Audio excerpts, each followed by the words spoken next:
అక్కని కూడా కూర్చొని వరలక్ష్మి అక్కని వేస్తాను. ఇంకా చేసేది రాము, ఇంకా చేసేపు అక్క కూర్చోండి వరలక్ష్మి.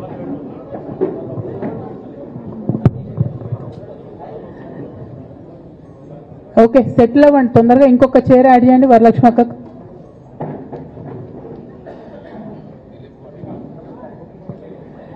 జై తెలంగాణ. అందరికీ నమస్కారం. చాలా రోజుల తర్వాత మళ్ళా మీడియా మిత్రులందరినీ చూడడం చాలా సంతోషంగా ఉంది. మీ ద్వారా ప్రజలకు ఈ 15 రోజులు లేనటువంటి అంశాల్లో కొన్ని అంశాలు మాట్లాడదామని ఈరోజు మీడియా సమావేశం ఏర్పాటు చేయడం జరిగింది. ప్రధానంగా మీరు చూసినట్టయితే ఇప్పుడున్నటువంటి కాంగ్రెస్ ప్రభుత్వం అనుక్షణం కేసీఆర్ గారు జపం చేయడం, అనుక్షణం కేసీఆర్ గారి పరిపాలన బాగాలేదని చెప్పడం తప్పితే మరి వాళ్ళు ప్రజలకు ఏం చేస్తున్నారని మాత్రం ఇప్పటికి కూడా చెప్పడం లేదు. అన్ని రకాలుగా ప్రజల్ని ఫెయిల్ చేసి నిన్న మొన్న వరదలు వస్తే కూడా కనీసం ప్రభుత్వం ఆదుకోలేనటువంటి దయనీయమైనటువంటి పరిస్థితిలో ఉన్నది. అంతేకాదు మేమందరం ఎంపీలుగా పనిచేసినటువంటి అనుభవం ఉంది. కేసీఆర్ గారు అయితే యూరియా కోసం మమ్మల్ని 6 నెలల ముందు నుండి చేజ్ చేసేవాళ్ళు. మీరందరూ వెళ్ళండి, తీసుకురండి, మంత్రుల్ని కలవండి, యూరియా ముందే తెచ్చుకుందాం, స్టాక్ పెట్టుకుందాం అని చెప్పి. అంటే ఒక పద్ధతి, ఒక ఆలోచన, ప్రజల పట్ల కన్సర్న్ ఉన్న ప్రభుత్వాలు ఎట్లా నడుస్తాయో ఒక తార్కాణంగా పనిచేసి చూపించినటువంటి కేసీఆర్ గారు ఒక పక్కన ఉంటే, ఇవాళ కాంగ్రెస్ పార్టీ లిటరల్గా కంప్లీట్గా ప్రజలను సేవ చేయడంలో, ప్రజలకు సేవ చేయడంలో ఫెయిల్ అయినటువంటి పార్టీగా కనిపిస్తున్నటువంటి సందర్భం. మరి అటువంటి పార్టీ కేసీఆర్ గారు తరతరాలకు తరగని ఆస్తిగా కట్టినటువంటి కాళేశ్వరం ప్రాజెక్టును మరి బద్నాం చేస్తూ, అందులో ఒక చిన్న పార్ట్ మేడిగడ్డ అనేటటువంటిది, మహాసముద్రం లాంటి కాళేశ్వరం ప్రాజెక్టులో మేడిగడ్డ అనేది ఒక చిన్న పార్ట్. ఆ చిన్న పార్టులో ఒక 3 పిల్లర్లు కుంగిపోతే 2.5 ఏండ్ల నుంచి అదే లొలి పెడుతున్నారు. కాళేశ్వరం మొత్తం కూలిపోయింది, కాళేశ్వరం మొత్తం కూలిపోయిందని మాట్లాడుతున్న సందర్భం. ఇక దానికి నిన్న పరాకాష్ఠకు చేరుకున్నది. అసెంబ్లీ వేదికగా అనేక మాటలు కేసీఆర్ గారిని అనడం. నేను కేసీఆర్ గారి కూతురుగా, కేసీఆర్ గారిని దగ్గర నుండి చూసినటువంటి వ్యక్తిగా చెప్తున్నాను. ఫస్ట్ టైము ప్రభుత్వంలోకి రాగానే, అధికారంలోకి రాగానే ఒక 6-7 నెలలు అయితే కేసీఆర్ గారు తన ఆఫీస్ రూమ్లో ఒక టేబుల్ మీద ఒక వాల్ అంతా కూడా పెద్ద టీవీ స్క్రీన్ ఉంటే 6-7 నెలలు కంప్లీట్గా రీసెర్చ్లోనే ఉన్నారు. ఎట్లా నీళ్లు తీసుకురావాలి తెలంగాణకు, ఏం చేయాలి మనం అనేటటువంటి రీసెర్చ్లు ఉన్నారు. అటువంటి వ్యక్తి మీద ఇట్లాంటి నిందలేయడం అన్నది నిజంగా దారుణం. కేసీఆర్ గారికి తిండి ధ్యాస ఉండదు, డబ్బు ధ్యాస ఉండదు, ఉండేది ఒకటే కేవలం తెలంగాణ ధ్యాస. నేను దాదాపుగా 2006 నుండి యాక్టివ్గా పాలిటిక్స్లో నేను కూడా పాల్గొంటూ వస్తున్నాను. తెలంగాణ ఉద్యమంలో పాల్గొన్నాను. అప్పటి నుంచి ఇప్పటి వరకు కూడా నేను చూస్తున్నా, ఎప్పుడు కూడా కేసీఆర్ గారు తెలంగాణ విషయం తప్పితే, ప్రజల విషయం తప్పితే పర్సనల్ విషయాలు మాట్లాడే టైము 0.1% కూడా ఉండదు.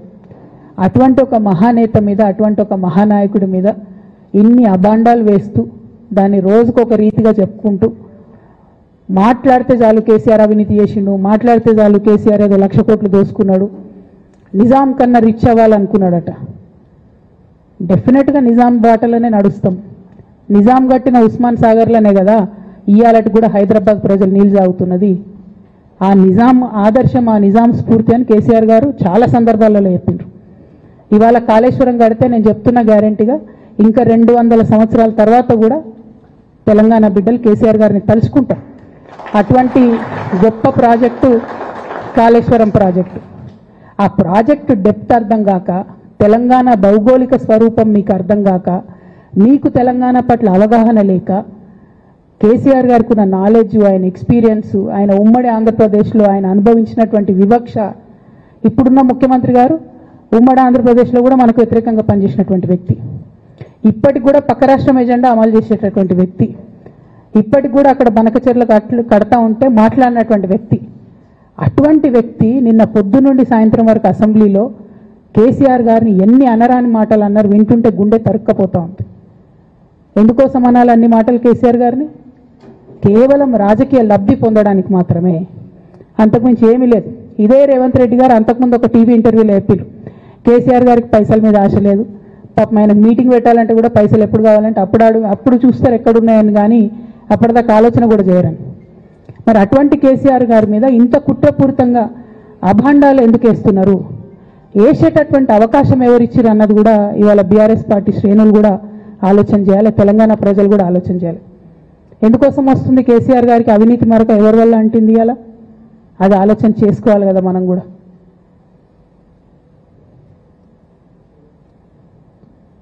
కొంతమంది కేసీఆర్ గారి పక్కన ఉన్నటువంటి వాళ్ళు కేసీఆర్ గారి పేరు చెప్పుకొని అనేక రకాలుగా లబ్ధి పొంది వారు చేసినటువంటి అనేక చెత్త పనుల వల్ల ఇవాళ కేసీఆర్ గారి పేరు బద్నామయ్యే పరిస్థితి వచ్చింది. అయినా మళ్ళీ వాళ్ళనే మోస్తాం, అయినా మళ్ళీ వాళ్ళనే ముందుకు తీసుకెళ్తామని అనుకుంటే పార్టీ ఎట్లా ముందట్టుకుపోతుంది? ఒక బిడ్డగా నిజంగా నేను బాధపడతా ఉన్నా. ఇవాళ 5 సంవత్సరాలు ఇరిగేషన్ మంత్రిగా చేసినటువంటి హరీష్ రావు గారిది మేజర్ పాత్ర లేదా దీంట్లో? అందుకే కదా కేసీఆర్ గారు వారిని సెకండ్ టర్మ్లో తప్పించిండ్రు. ఈ మొత్తం కాళేశ్వరం ఎపిసోడ్లో కేసీఆర్ గారికి మరక అంటిందంటే 2-3 వ్యక్తులు కారణం. మాజీ రాజ్యసభ సభ్యుడు ఒకలైతే, హరీష్ రావు గారు ఒకలైతే, మేఘా కృష్ణారెడ్డి గారు ఇంకోటి, మేఘానో బోగానో ఏదో. ఈ పెద్ద పెద్ద కాంట్రాక్టర్లు అందరితో కుమ్మక్కై కేసీఆర్ గారు ప్రజల కోసం ఆలోచన చేస్తే, నీళ్ల కోసం ఆలోచన చేస్తే, వీళ్ళు సొంత వనరుల కోసం, డెవలప్మెంట్ కోసం, ఆస్తులు పెంచుకోవడం కోసం ఆలోచన చేసి ఇవాళ మీ వల్ల రేవంత్ రెడ్డి లాంటి వ్యక్తి, తెలంగాణ ఉద్యమానికి సంబంధం లేని వ్యక్తి, కేసీఆర్ గారి కాలి గోటికి సరిపోని వ్యక్తి, ఆయన నిలబడి కేసీఆర్ గారిని చేయెత్తి చూపించి కేసీఆర్ గారి మీద సిబిఐ ఇవాళ నేను వేస్తా అని చెప్తున్నాడంటే కారణం ఎవరు దీనికి? నేను భరించిన, ఇదే హరీష్ రావు గారు, ఇదే సంతోష్ రావు గారు అనేక కుట్రలు చేసినా కూడా భరించిన. నా మీద ఓపెన్గా మీడియా మిత్రులందరితో రకరకాల మాటలు చెప్తే కూడా నేను భరించిన. నా పర్సనల్ అటాక్కి నేను ఎప్పుడు కూడా వాళ్ళను ఇంతవరకు పేరు పెట్టి పిలవలేదు, మాట్లాడలేదు. ఫస్ట్ టైం చెప్తున్నా నేను. ఎందుకోసం చెప్తున్నా? కేసీఆర్ గారికి ఈ వయసులో సిబిఐ ఎంక్వైరీ ఏందండి? ఎందుకోసం ఆ కర్మ పట్టింది? ఎందుకు భరించాలి? ఇటువంటి వాళ్ళని చూస్తూ ఎందుకోసం ప్రొటెక్ట్ చేసుకోవాలి? బీఆర్ఎస్ పార్టీ తమ్ముల కోపం రావచ్చు, కానీ వాస్తవాలు చేదుగున్నా అప్పుడప్పుడు మాట్లాడుకుంటేనే, మందు తీసుకుంటేనే ఆరోగ్యం మంచిగా అవుతుంది. ఇట్లా చెప్పుకుంటూ పోతే చాలా చాలా అంశాలు ఉన్నాయి. వాటన్నిటి జోలికి నేను పోదలుచుకోలేదు. కానీ కేసీఆర్ గారు హిమాలయ పర్వతం అంత ఎత్తు లాంటి పర్సనాలిటీ ఆయనది. ఆయనను చేయబెట్టి చూపించి అవినీతి అని అంటే నిజంగా చాలా బాధ అవుతా ఉన్నది. ఎందుకంటే నా పెళ్ళి చేయడానికి కూడా ఇబ్బంది పడ్డటువంటి వ్యక్తి ఆయన. రాజకీయాలలో 40-50 ఏళ్ళు ఉంటే కూడా ఆస్తులు సంపాదించుకోలే కేసీఆర్ గారు. అనేక మంది అలా మాట్లాడుతుంటారు, చాలా మాటలు మాట్లాడుతుంటారు, కానీ నాకు తెలుసు, నేను దగ్గరుండి ఆర్థిక పరిస్థితి చూసిన కాబట్టి ఎన్నడూ ఆయనకు ఆశ లేదు. అటువంటి మనిషిని పట్టుకొని సిబిఐ ఎంక్వైరీ ఇస్తాం, ఇదేస్తాం, అదేస్తాం. ఎవరు కారణం దీనికి అంతటికి? ఈ చేతగాని కాంగ్రెస్ ప్రభుత్వం మీ ఏసీబీ వాళ్ళు పోయి కాళేశ్వరంలో పనిచేసిన 3 ఇంజనీర్లను పట్టుకుంటే ఒక్కొక్క ఇంజనీర్ దగ్గర 100 కోట్ల ఆస్తులు వెళ్తే మీకు ఎందుకు ఎంక్వైరీ చేసే దమ్ము లేదు? వాళ్ళు వెనకాల ఎవరున్నారో ఎందుకు ఎంక్వైరీ చేస్తలేరు? ఖచ్చితంగా నేను ఇవాళ చెప్తా ఉన్నా, హరీష్ రావు గారు వెనుక, సంతోష్ రావు గారు వెనుక రేవంత్ రెడ్డి గారు ఉన్నారు. వాళ్ళని ఖచ్చితంగా కాపాడతారు అన్ని విషయాలను. వాళ్ళని ఏమనరు, వాళ్ళ గురించి ఏం మాట్లాడరు. బాణం ఎంతసేపు కేసీఆర్ గారి మీద ఉంటుంది. కేసీఆర్ గారిని మాట్లాడాలి, కేసీఆర్ గారిని బదనాం చేయాలి. కానీ దగ్గరుండి ఈ అవినీతి అనకొండలు బీఆర్ఎస్ పార్టీని ఏదైతే డిస్టర్బ్ చేసిండ్రో వాళ్ళని మాత్రం ఏమన్నారు. ఈ ఇంటర్నల్ అండర్స్టాండింగ్ అనేది ఎక్స్పోజ్ కావాలి. రేపటి నుంచి నేను ఛాలెంజ్ చేసి చెప్తున్నా కదా, రేపటి నుంచి ఏం మాట్లాడతారు తెలుసా? ఈ మొత్తం బ్యాచ్లన్నిటికీ సోషల్ మీడియా బ్యాచ్లు ఉన్నాయి. వీళ్ళందరికీ బాగా చాలా చాలా బ్యాచ్లు ఉన్నాయి. వాళ్ళంతా రేపటి నుంచి ఏమంటారు? నన్ను ఒకళ్ళు బీజేపీ ఆపరేట్ చేస్తుందంటారు, ఒకళ్ళు కాంగ్రెస్ ఆపరేట్ చేస్తుందంటారు, ఒకళ్ళు రేవంత్ రెడ్డి చెప్తే మాట్లాడుతుందంటారు, ఇంకోళ్ళు బండి సంజయ్ చెప్తే మాట్లాడుతుందంటారు. ఖబర్దార్ బిడ్డ, నేను ఎవరు చెప్తే ఆడేటటువంటి తోలుబొమ్మని కాదు. నాది నాది నాది నాది కేసీఆర్ బ్లడ్, నాది తెలంగాణ బ్లడ్. ఇండిపెండెంట్గా నేను అనుకున్న విషయాన్ని చెప్తున్నాను. దానికి పొలిటికల్గా ఇబ్బంది అయినా కష్టమైనా నష్టమైనా నేనే భరిస్తా. కానీ దేవుడు లాంటి మా నాన్నను ఇవాళ సిబిఐ ఎంక్వైరీ చేసిండ్రంటే కడుపు రగులుకపోతా ఉంది ఒక బిడ్డగా. అందుకే చెప్తున్నా, ఇన్ని రోజులు చెప్పలే. ఆ మధ్యలో పోయినసారి నా కొడుకు గ్రాడ్యుయేట్ అయినప్పుడు వచ్చినప్పుడు నేను మా నాన్నకు రాసుకున్న లెటర్ లీక్ చేస్తే కూడా ఆ 70, 80, 90 రోజుల నాకు నరకం చూపిస్తున్నారు. ప్రతిరోజు సోషల్ మీడియాలో ఇష్టం వచ్చినట్టు రాపిస్తున్నారు. ఎప్పుడు వీళ్ళ పేర్లు తీసుకోలే, ఇష్టం వచ్చినట్టు ప్రెస్ వాళ్ళకు మాట్లాడుతూ చాలా విషయాలు చెప్తున్నారు. ఎప్పుడు వాళ్ళ పేర్లు తీసుకోలే. ఇలా తీసుకుంటున్నా, ఎందుకంటే విషయం నాది కాదు, ఇది తెలంగాణ పరువు ప్రతిష్టకు సంబంధించిన విషయం. ఇలా దేశంలో ఏ మూలకు పోయినా ఎక్కడికి పోయినా కేసీఆర్ అంటే ఒక మహానాయకుడు, త్యాగం చేసిన నాయకుడు అని చెప్పి మాట్లాడతారు. రేపటి నుంచి ఏం మాట్లాడతారు? సిబిఐ ఎంక్వైరీ చేస్తే ఏం మాట్లాడతారు? కేసీఆర్ అంటే సిబిఐ కేసు అంటారు. మా నాన్న పరువు పోతే నాకా బాధ, మీకా? మీకు పైసలు కావాలి కదా, మీకు పేరుతోనేం పని? ఇంకా కూడా ఈ విషయాలు అర్థం చేసుకోకుండా, ఇంకా కూడా ఇటువంటి వ్యక్తుల్ని దూరం పెట్టుకోకుండా ఉంటే ఇక కేసీఆర్ గారి మీద సిబిఐ కేసు వేసేటటువంటి స్థాయికి వచ్చినాక ఏం పార్టీ ఉంటేంది పోతేంది. బీఆర్ఎస్ పార్టీ నాయకులు నన్ను తిట్టుకున్నా సరే, లోకల్ బాడీ ఎన్నికలలో నాకు నష్టం జరుగుతుంది అనుకున్నా సరే, మా నాన్న మీద సిబిఐ ఎంక్వైరీ పడ్డాక ఏముంది, తొక్కల ఎలక్షన్ ఒకటి గెలుస్తారు, ఒకటి ఓడిపోతారు. అసలు ఓడిపోయే పరిస్థితి ఎట్లా వచ్చింది? ఇటువంటి దుర్మార్గుల వల్ల కాదా వచ్చింది? ఆలోచన చేసుకోవాలి కదా. ఓ అంటే నా దగ్గర పైసలు ఉన్నాయి, టీవీలు ఉన్నాయి, సోషల్ మీడియాలు ఉన్నాయి, ఏటు పడితే మాట్లాడతామంటే తోలు తీస్తాం చెప్తున్నా నేను. గీత గీసుకుంటాం బిడ్డ. మీరు ఒక్క కమెంట్ పెడితే మేము 10 చేస్తాం. ఏది పడితే అది మాట్లాడచ్చు సోషల్ మీడియాలో అనుకుంటూ చూసుకుంటూ ఊరుకుంటున్నా.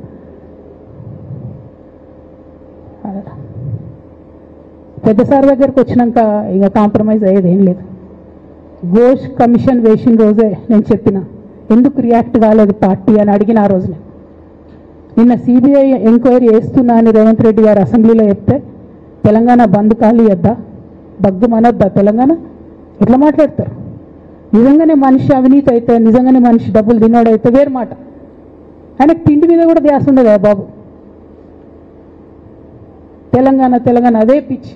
అట్లాంటి మనిషిని పట్టుకొని ఇవాళ ఏది పడితే అది మాట్లాడితే కూడా రియాక్ట్ కాకపోవడం చాలా దారుణం, చాలా దారుణం.